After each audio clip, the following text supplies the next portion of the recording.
Number 93, matter of LeadingAge, New York versus Shah. Counsel? Chief Judge DiFiore, members of the court, may it please the court. Judge DiFiore, may I reserve a minute in rebuttal? 1 minute? You may, minute. sir. The executive compensation regulations that are before the court this afternoon for review are unlike anything this institution has seen in nearly 4 decades. Not since the mid-1970s in Rapp versus Carey has the court seen so aggressive and expansive assertion of claimed rulemaking authority. This is not a case where an agency, on its own initiative, drawing on its special technical competence expertise in a particular field, fills a gap in a statutory scheme pursuant to an explicit statutory delegation. Counsel, do you restrict your argument to executive compensation, not to the administrative expenses? My clients do, Your Honor. Yes. We challenge only the hard cap and the soft cap. We don't challenge the administrative cap. Correct. Is executive compensation part of administrative expenses? They are, well, the administrative expenses cap carves out of it certain forms of compensation that aren't directly attributable to program services. So, for example, a CEO, an HR director, a public relations director, your traditional senior executives in a corporation, private or public, not-for-profit, publicly traded, you name it, are subject to these limits. And what makes these executive compensation limits unlike anything this court has ever seen is that they were promulgated not as an organic rulemaking process, but pursuant to an explicit directive in an executive order. So let me ask you about a different use of the word executive. The state constitution vests the executive power of the state in the governor. What is the executive power of the state? The executive power of the state is to implement the policy that is established by the legislative branch. So how about issues like choosing vendors?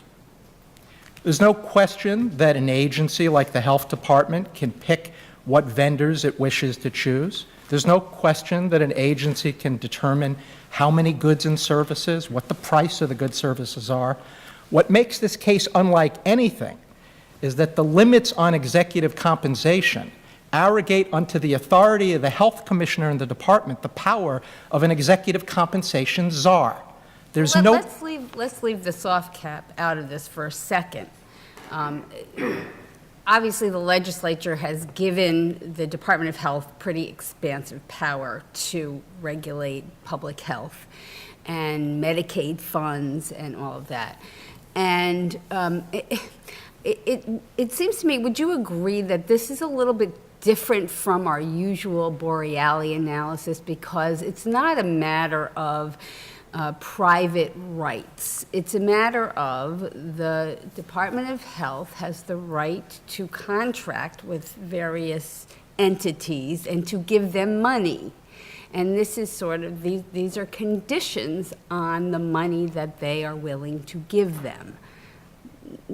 Do you agree with that analysis? I strongly disagree with it, Your Honor. Why? That is not the regulations that are before this court if you look at them.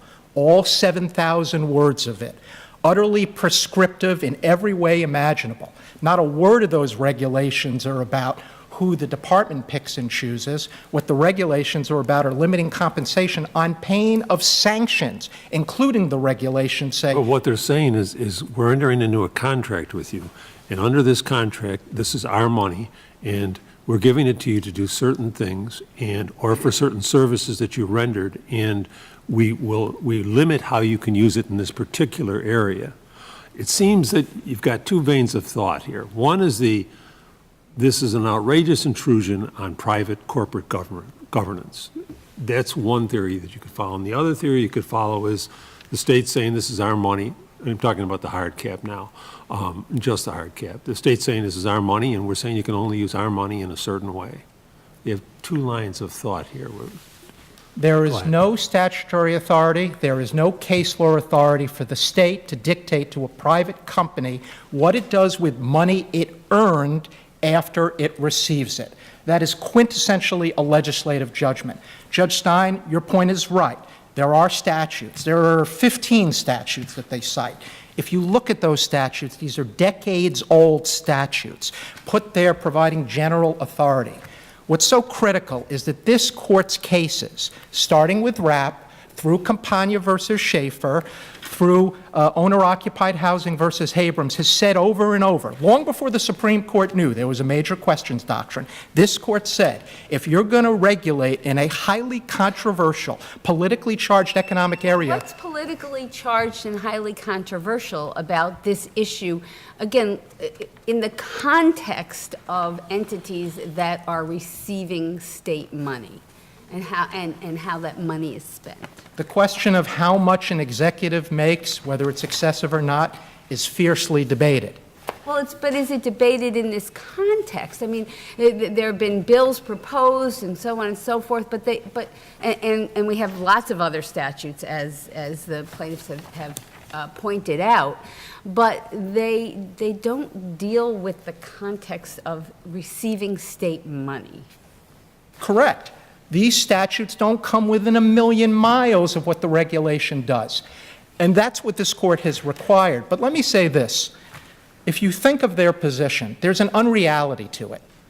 They say over and over in their brief that a private corporation that spends more than $199,000, that's a red flag. That is facially excessive. In a world where there are hundreds, if not thousands, employees of the state government, deservedly so, making more than $200,000, when there are first-year associates in large firms in New York City that are making $190,000. But the regulations allow, of course, for any particular private actor who's seeking to enter this particular area and to be paid by New York's taxpayers, to explain why $199,000 isn't enough, not to satisfy the executive, but isn't enough to ensure that there are adequate services, high-quality services that are indeed being delivered, and that's the mandate, right, for the agency, to ensure that the money is spent in a way that reduces costs and ensures the quality of services. You may say there's a debate. To me, I find that all a red herring. The issue is they've reached this conclusion. These are the regulations they've come up with. And if a particular for-profit making venture doesn't want to play by the rules, you don't have to deliver those services in New York. I'm not really clear here where they've run afoul of any constitutional doctrine. Three reasons, Your Honor. The waiver proves exactly what's wrong with these regulations. It makes our health commissioner the executive compensation guard of the healthcare industry. The legislature, no one could dream that a single member of the legislature ever thought they were giving that extraordinary power. That's number one, Your Honor. Well, With so respect- but in response to that, before you go on to make the other 2 points that you want to say, when it says in the public health law that the Department of Health shall, quote, regulate the financial assistance granted by the state in connection with all public health activities and receive and expend funds made available for public health purposes pursuant to law, that's a very broad delegation, is it not? And if they wanted it more restrictive, they could have written it in a more restrictive fashion. So I don't see how you can say it's not tied to the legislation.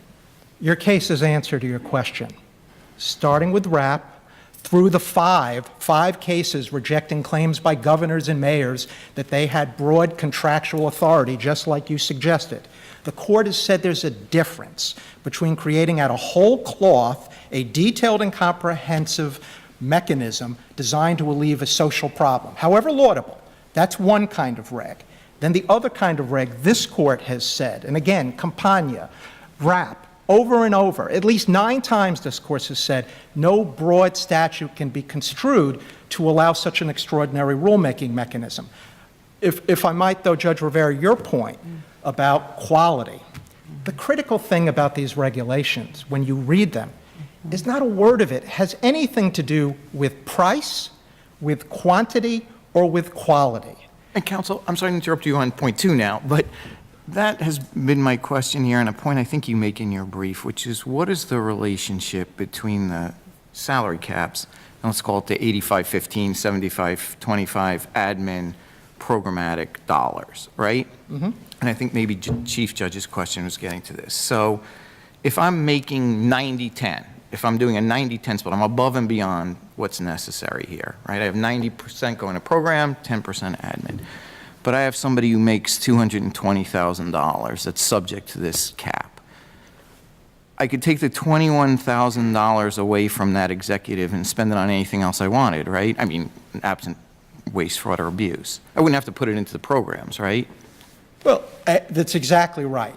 It's interesting because the court below thought it was drawing a Solomonic line between a hard cap and a soft cap. If there's a line to be drawn, the argument you've just made relates to the administrative cap. Right.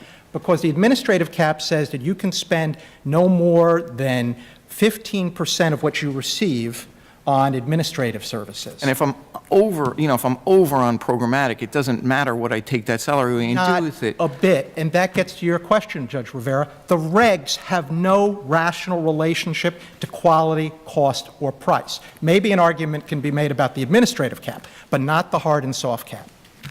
Thank you, counsel. Thank you, Your Honor. Counsel? Thank you, Your Honor. I'd like to reserve 1 minute for rebuttal, please. You may. May it please the Court? The issue on this appeal is whether respondent has the authority to regulate private businesses' fiscal operations just because they happen to be participants in the Medicaid program. Well, could they make these conditions part of, if you want to contract with the state and you want these funds, could they make these conditions as part of such a contract? I think there's a long line of case law from this court that says that the power to contract does not give an agency the power to regulate without legislative authority. And in this case, the 4 statutes that were relied upon by the respondents during the rulemaking process say nothing about executive compensation, let alone corporate governance. But it seems to me, and this is sort of to follow up on a question that I asked Mr. Greenberg, that there's a difference between the kinds of social policies that we say are inappropriate for executive agencies to regulate, such as, smoking and soft drinks and things like that. There's a difference between that and saying, if you want money from us, the state, these are certain requirements that you must fulfill because we think this helps us regulate the quality of the services that you are going to provide.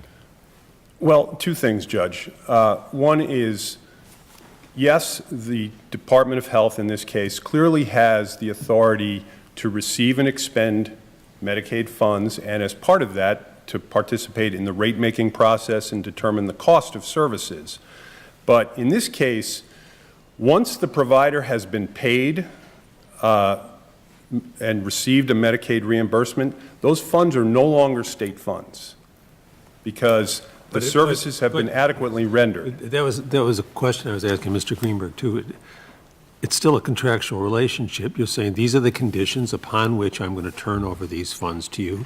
And your response is either, yes, I'll enter into that contract, no, I won't, or we negotiate as to the dollar amount. What the executive has said is this is a condition of the contract. I fail to see how anyone entering into that contract wouldn't have the authority to do that.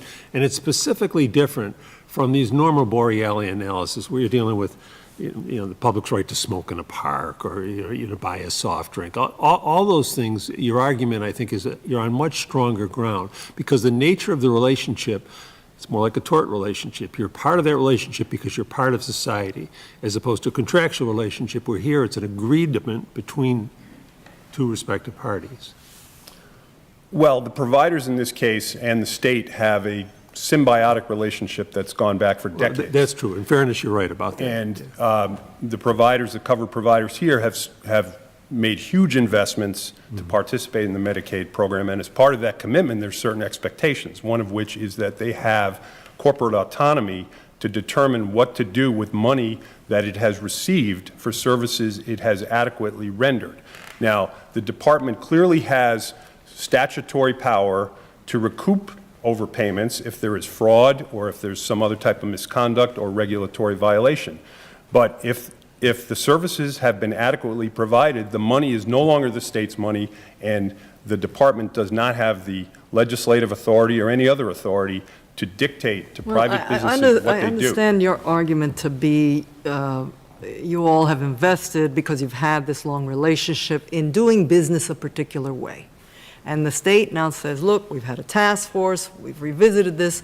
We think the way you've been doing business is not good business for the taxpayers of New York. So now we have other criteria. Again, you can either continue to do business based on this new criteria, based on the entity's assessment that the way you've been doing business is not good for the people of the state of New York, the taxpayers, as well as the recipients of the services, or you can adjust and continue to do business on these new terms. Again, I really don't understand the argument that the DoH could not do that. Well, I think to Judge Garcia's I mean, point, what if there was some other change beyond, put aside the compensation, what if they recognized there was something else that had been done over and over and over again, and they decide, you know, that's not good, that's not good for public health, it's not good for business, we're going to change things. Is your argument they can never change anything, any of these requirements? no, clearly regulations change, circumstances change. But in this case, the purported rationale for these regulations, which is to control Medicaid costs and improve quality of care, has no nexus whatsoever to the executive compensation limits that are part of these regulations. And the statewide pricing methodology— If we disagreed with you, and it did, does your argument fall? Well, there still has to be a grant of legislative authority to intrude into the fiscal decisions of private businesses that are really at the essence of the business judgment rule. And there's no precedent from this court, and there's certainly no precedent in legislative authority for that proposition. Well, they decide how much they're going to reimburse you, correct? Yes, clearly the I mean, there's a whole department formula has around the that. power to regulate And that. you all could say, well, that's not enough.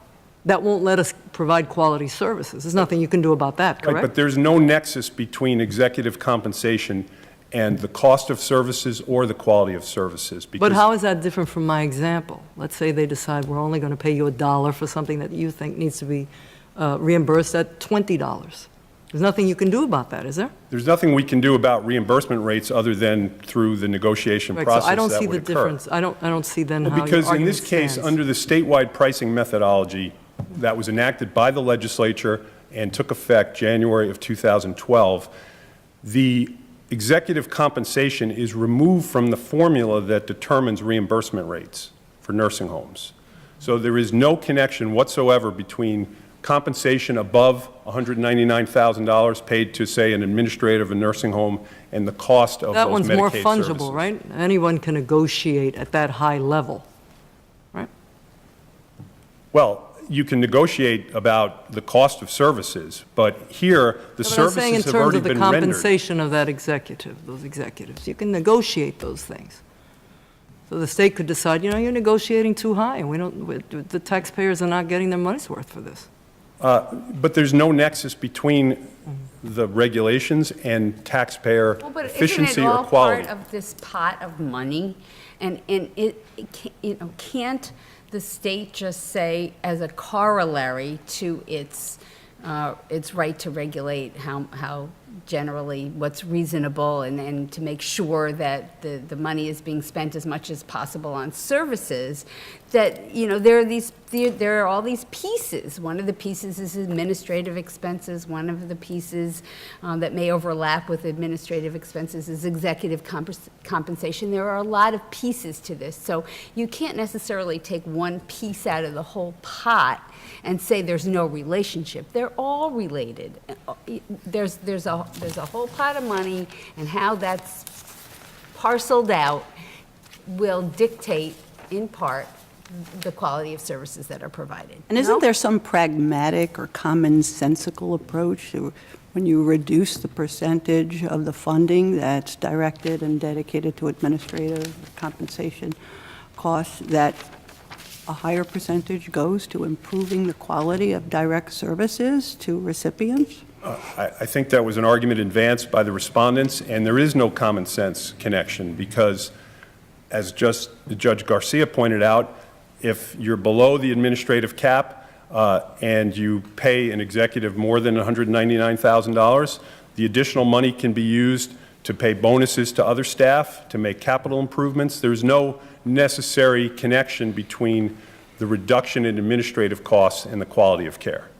Except that the state is still, all of this aside, has the right to say that we don't think you're being fiscally responsible overall. Under the state finance law, the department has a general regulatory authority to review fiscal obligation. responsibility. Yes. An obligation. And that's done at the time the provider applies to be a Medicaid provider, and there's defined criteria for that. There And are it's four. isn't it reviewed It periodically? is reviewed, yes. It is reviewed periodically, but there are defined criteria relating to the fiscal capability of the provider, the legal capacity, the character and competence, and the track record of experience and past performance. That has nothing to do with how much an administrator of a nursing home or another executive of a healthcare provider is paid to, and that's what's needed to attract and retain quality management in a highly regulated, complex healthcare entity.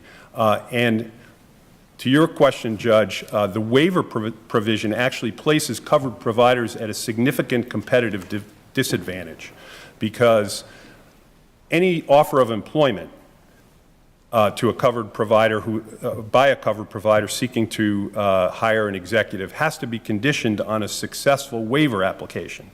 And while there is a waiver provision, these regulations have been in effect for over 5 years, and there is nothing in the record before the court to indicate that one waiver application of a covered provider has been granted or even acted upon.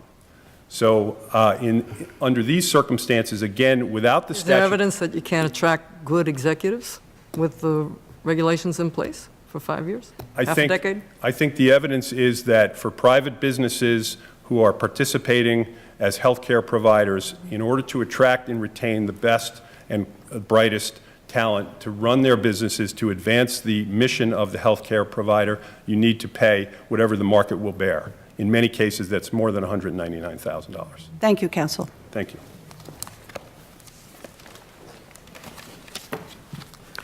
May it please the Court. DoH has statutory authority to ensure that public health programs serve the interests of their intended beneficiaries. Counsel, let me ask you, does it matter for purposes of the constitutional analysis that you all were responding to an executive order that was not just an executive order saying, please look at, or I direct you to go look at skyrocketing costs and see where there might be a place to keep those down, but instead specifically points to $199,000 as the cap on executive compensation. You've got this 3-year goal at 5% increments getting you to 85% for the 75% rule, and also mentions the waivers. So these core elements of DOH's eventual regulations is found in that executive order. Is that something that matters for our constitutional It analysis? does not, Judge Rivera, for reasons that I thought Judge Fahey very effectively encapsulated earlier, that this is fundamentally different than the other kinds of challenges this Court has seen in the last half-decade or so invoking the Boreali Doctrine. The state stands in a fundamentally different relationship with a company that is seeking to receive state funds and to provide public services based on those funds than it does with respect to private citizens, with respect to things such as smoking and soda consumption. But you agree that there has to be a rational connection between the amount of the cap and the purposes that it's intended to serve, correct? And the purposes that are intended to serve... Well, I think we know what they are, but can you explain to me what the basis, how you determined, based on what data, that $199,000 was the appropriate amount to serve those purposes? So the The connection between the rule and the purpose is that it prioritizes the selection of providers who devote relatively more of their resources. Where did you get the $199,000 number, I think is what Judge Stein is asking. So the $199,000 number is an initial starting number that the agency can change over time and is... It's in the executive order. It's in the executive order. And where does it come from? It originates it is the highest salary paid to employees in the federal government other than than a couple of constitutional officers. It's not the highest salary paid to state health employee workers, like at state facilities, which are exempt under your rule, right? It may not be. However, this court made clear in the New York State Health Facilities Association versus Axelrod case that one of the ways that an administrative agency can implement a policy is to pick a threshold, which can be an actual number, even if the enabling statute sets a general policy, and then makes that number adjustable based on logically relevant factors, which is what DoH has done here. So DoH adopted the number in the executive order. Well, the executive order, yes, the DoH adopted as the initial number, and it says that it can be adjusted over time. Could you have passed regs that didn't start with that number at all? Yes, and the entire point of the Health Facilities Association case is that the agency, that there's a menu of options that an agency can choose from when deciding how to address a policy. In this course, No, but the regs here, they're not organic. I mean, it's not like the agency said, okay, we're going to go pass these regs. You have an executive order that directs it and sets out these three core requirements that need to be set out in the regs. And the commissioner of DoH went about the business to try and respond to that executive order and adopted those three core requirements, rather than visiting each and deciding specifically that the 199,000 made sense? Am I wrong about that? You are correct about that, and it's appropriate for two reasons. One of them is that in the area of state contracting and expending of state resources, this is a core responsibility of the executive branch of government in a way that the kinds of regulations this court has questioned under the Boreali Doctrine are not. And secondly... So let me ask you two questions then. On the first point, should we reconsider whether or not Borealis, that analysis, applies to this kind of a case? Is Borealis inappropriate to this kind of a case?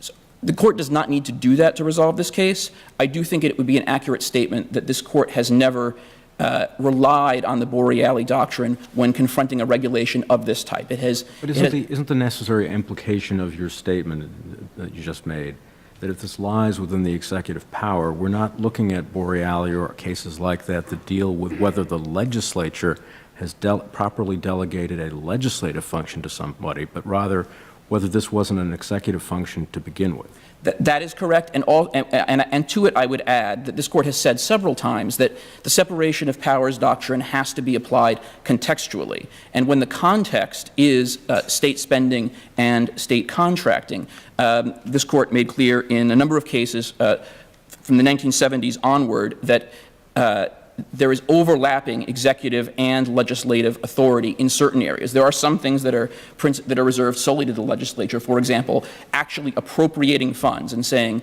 this is the amount of funding for a program would be a legislative function. But ensuring that the funds are spent on that program would be an overlapping legislative and executive function. Can you point to another scenario where something like this has happened, where you have an executive order with this kind of granular detail that then directs particular regulatory response and the agency or department responds in that way? Yes, there are a number of cases in the 80s and 90s upholding executive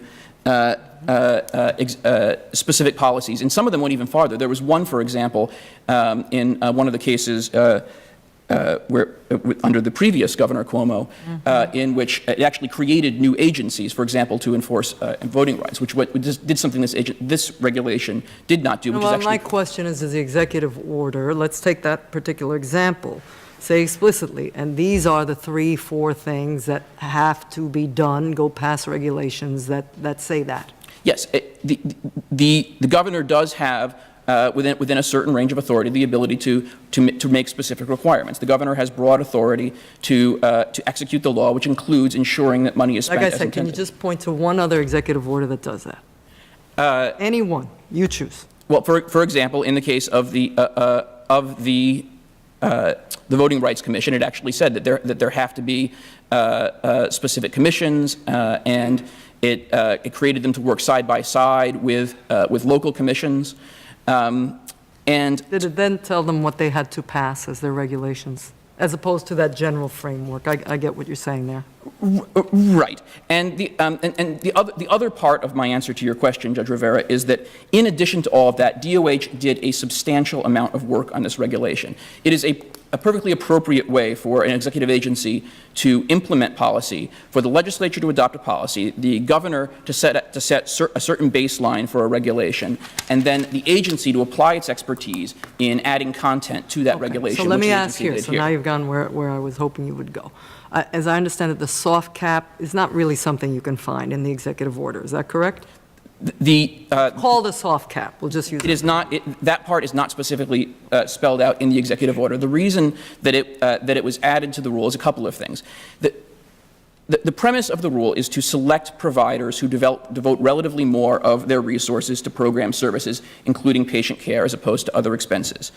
And a company that is going to spend more on patient services with respect to its to private paid patients is going to be reasonable to infer that it is going to do the same with respect to patients with a public payer. And there are regulations, federal and state regulations, that require that require public and private paid patients to be treated the same. Your cross appeal is basically the second department's wrong, the third department, or the third department's wrong, the second department's right? Correct. That's the core of your cross appeal. All right, so the logic, in my mind, and my questions to you before, were that the contractual relationship is different than the other relations that were regulated under Borealis, if Borealis analysis even applies here. Let's assume that it does. And that that contractual relationship means that the state can, as part of a contract, require something that it may not be able to require as to results of its general, generally by being an actor in society. All right. But how does that apply to the soft cap?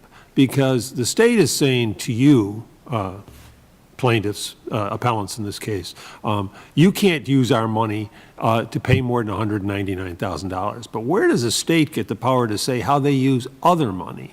It seems to me that if the basis of the state's authority is its contractual relationship and saying we won't give you this money, you won't enter into a contract unless you do this, then I'm having a hard time seeing how you could tell them what to do with money that isn't covered by that contract, that's not part of that contract.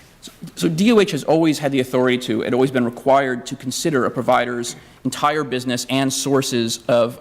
Sure, the authority is, I don't think we can argue that the authority is really broad and expressed, but it's implied. It's not expressed, it's all implied authority. And so that causes us to really drill down, as Judge Rivera said here before, and get into this granular kind of detail. Well, the error that the third department Well, made... if I can put it another way, the ability to consider all sources doesn't mean the ability to direct how sources are used. So the rule on its face appreciates the distinction between state funds and non-state funds. State funds are subject to the $199,000 threshold, subject to the waiver provision, whereas with respect to non-state funds, the rule appreciates that the way that the state is going to examine those funds is different, and it examines them by allowing the use of an independent board and a salary survey to assess whether the salary was set in an appropriately independent way. And if it satisfies those criteria, then the rest of the rule need not apply. Let me ask this. With respect to the goals that you seek to achieve with the hard cap, can you achieve those goals without the soft cap? So the portion of the rule that looks at state funds and state authorized payments provides the state with a valuable tool for ensuring that that DoH can prioritize the selection of providers who devote more resources to patient services, such as direct patient care. The other portion of the rule, the portion that the third department struck down, that portion of the rule, what the court below failed to appreciate it is based on a similar premise that if an organization operates efficiently in the private market with respect to private patients, and privately receive funds, it is likely to operate more efficiently when it chooses to then apply voluntarily to become a provider of state-funded services. And if it doesn't, then the opposite is true. May I ask a question? I know your time is up, but it seems to me in looking at, let's call it the 8515, complementing these caps, it seems to me the 8515 goes to what a lot of my colleagues have been talking about, which is where does the state money go to ensure that you're using it for program purposes. The caps seem to me, both of them, to go to what you can't do with state money. And that seemed, because once you have the 8515, you've locked in the amount you need to spend on the programs. And that seems to me implementing a policy. And in this governor's case, this governor and the executive branch have decided that it's good policy to have executive compensation capped. But if we do this here, we're going to be saying that in any case where there's contracting authority, where we're responsible for the state, the executive branch, how this money is spent, the next executive may have very different policy objectives. That executive may say, you know, consumption of soft drinks and junk food is terrible and it really affects the workforce, and that workforce is providing services and that's degrading the services because of the health of the workforce. So, you know what? You can't spend our money on junk food, you can't spend it on soft drinks. Could they do that? The limiting principle for the sources of statutory authority that DoH has relied upon for this rule is whether the rule is directed to ensuring that money is directed to patient services. But you've got that with your 8515. What they do with the rest of the money, all you're saying is you can't do this. You're not saying it has to go to patient services. They've made the 8515. All you're saying is you can't spend it on this. And that's where I have a problem with this rule. Because an agency is allowed to target one problem in multiple ways, and they're complementary portions of the regulation. The 8515 does set a certain floor, but the executive compensation rules and the administrative expenses rules, which have largely gone unchallenged in this case, and are based on the same premises. But it could actually be counterproductive. A company could be spending 88 or 90% on program services. Part of that money is the over 199 amount. You say you can't use it for that. They cut it, they can spend it on something else and still make your 85 cap. Now we're down to 85%. But we're not paying anyone over $199,000 now. That's good. So I understand that. One of my counterparts referred to services that have been adequately provided and said that once services have been adequately provided, DoH's interest is at an end. And that is incorrect, because DoH can always look for additional ways to improve efficiency beyond the bare minimum. Its authority is not limited just to provide Your statement in your brief is if a provider spends, quote, extravagantly, defined as over $199,000, on executive compensation, even out of private funds, it may be a red flag that the provider will spend state funds irresponsibly as well. That's a justification for a policy implementation, that anything over 199, that's a red flag for you and your agency, that they may be spending money extravagantly in other areas as well? It's not a policy judgment, Your Honor, because it is keyed to directing state funds to patient services. There is no... But it bears no relation to that. You already have that locked in your 8515. They could actually take money that was going to compensate an official who doesn't spend 100% of their time, but spends 90% of their time on program services, but makes over $199,000, and direct it to something outside program services as long as they're still making the 85%, actually decreasing the amount that's spent on program services. But the agency has authority to adopt multiple ways of targeting the same problem. But don't they have to actually target the problem? In my hypothetical, it's actually aggravating the problem. The way that a particular provider may choose to respond to the regulation does not deny DoH the authority to adopt a regulation that will over time result in the direction of more funds towards patient services. Is DoH's experience the hypothetical Judge Garcia presents to you? Is that the way these providers work? It is not. I do want to address a comment related to that one of my adversaries made. about the waivers not having been granted thus far. The rule was tied up in litigation early on, and that is, as my understanding, the reason for that. Counsel, one last question to you. Could you take a moment and explain how the penalty provisions work if the hard or the soft cap is violated? I think the phrase is that one of the sanctions is the redirection of state funds. What does that mean? Where do the state funds go to? Where are they redirected? It can mean a couple of different things. The premise of the rule is that if a agreement cannot be worked out between DoH and the provider under the penalty provisions, that the provider's status as a current contractee to provide state services can be reviewed and could, if there is nothing was worked out, could be terminated. Redirection, the rule specifically keys to existing state or federal law. So where there is existing federal or state law as to a particular program, for example, that allows DoH to come in and exercise that kind of oversight to redirect funds, it could do so. But the rule itself is not an affirmative source of authority for redirection. It is pegged to other sources of authority. Thank you, counsel. Mr. Greenberg?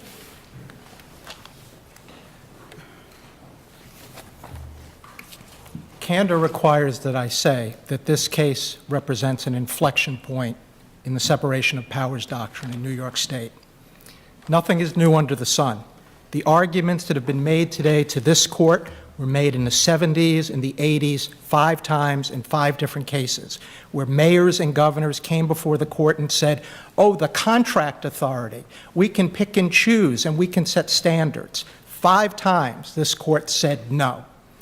What has changed in society that would make us think the separation of powers doctrine today is less valuable, less important than it was in the 80s, in the 90s? This is nothing less than a power grab. They use the phrase, it's a cute phrase, oh, the separation of powers doctrine is contextual. It's contextual. What it means is it's not real. It's a symbol. It's an aspiration. Their brief uses language that would make you think, oh, we're not doing or saying anything we've never said before. But we have said there's some overlap between the executive and the legislative in this particular area, have we not? Overlap has never gotten to a place like I said, those 5 contract cases. You read the briefs in those cases, the same arguments. The court said you need specific authority. I submit to this court, I went through Lexis and Westlaw exhaustively. I have not been able to find a single New York case, not one, that has ever held that the authority to contract confers the power to promulgate regulations, let alone in a free enterprise economy, a regulation that dictates unreal... The argument doesn't turn on the power to contract. The power to contract has been discussed here by the bench, of course, and some of their argument relies on that, but their argument is their authority, they say, is based on statutes that don't have, yes, of course, an express statement. There's not express language, but we've never said you need the express language, right? But they point to several statutes that give them this kind of authority. Just like governors and mayors did in Campania, in RAP, in owner-occupied housing. Let me give you an example. Take Campania versus Schaefer. Secretary of State had statutes, cited statutes that said blockbusting is prohibited, had statutes that said you can promulgate regulations determining the trustworthiness of real estate brokers. She said, that gave me the authority to promulgate a regulation prohibiting blockbusting practices in a part of the East Bronx. This court said, even though there were statutes, not something that comprehensive and that detailed. Owner-occupied housing versus Abrams. The Attorney General pointed to statutes that gave him the authority to set regulations regarding co-op conversions. And they said, in approving them and approving the reports, this court said, not good enough. You need a specific statute. Time and again, this court has said that. Nothing has changed in 30 years that would lead to think... So what's missing here? A statute that says that they can indeed pass regulations related to executive compensation? So here's what's missing. And does the legislation have to say, here's the amount of the cap? How far, it how wouldn't far have are we going to go down this rabbit hole? It could be, by the way, any one of the dozens of statutes that have been introduced and debated in the legislature. Any one of them would have done it. It would have taken a sentence, Well, I just want to know the minimum. What's the minimum? a statute that would say that the Department of Health can promulgate regulations relating to executive compensation ought to work just Yeah, fine. doesn't that sound counter, or at least it does to me, to what we've said in the past, that you don't need that kind of detailed express language? Exactly the right question, and I respectfully submit this court has held before Stephen Breyer at Harvard Law School thought of the major questions doctrine, before the Supreme Court started applying it. If it's comprehensive, and Judge Kaye said this in Borkwin versus Cuomo, I urge the court to look at it, when similar arguments were made, and she said, those cases don't involve detailed and comprehensive regulations. This court has seen in just the last 4 years. Take the Garcia case you decided a few months ago. There, the New York City Department of Health had a statute that said you can promulgate regulations regarding vaccinations. And of course they can, and that was quintessentially what they should do. But think of what we have here. The health commissioner setting compensation limits in New York? Respectfully, nothing in this court's precedents would allow you to use decades-old statutes. This much I think I can say without fear of contradiction. Not a single member of the legislature. Usually, a time-honored statute has some value to it. You think because they're older statutes, they can't rely on them? Does Well- that mean the legislature is comfortable with them? So here's what the court has said over and over, as recently I think as in Garcia and in Acevedo and in New York City Clash. The court has said there's no inherent rulemaking authority. You can adopt a statute with reasonable standards and guidelines. Why? Because you can only promulgate regulations, to your question, Judge Wilson, not that make policy, but that implement policy. So the court has said, okay, in order to tether a reg to a statute, you either have to have explicit authority or implicit authority, authority that you can necessarily apply from the original grant of statutory authority. You have to make that connection. No one can believe that any member of the legislature, Judge Rivera, decades ago thought, oh my goodness, when I said they have the authority to spend money, that means they can tell executives how much or how little they could pay. The legislature never thought that. No one could believe that, and more importantly. And the cost may not have skyrocketed at that point anyway, but I get your point. Thank you, Mr. Greenberg. Thank you, Your Mr. Honor. Lund?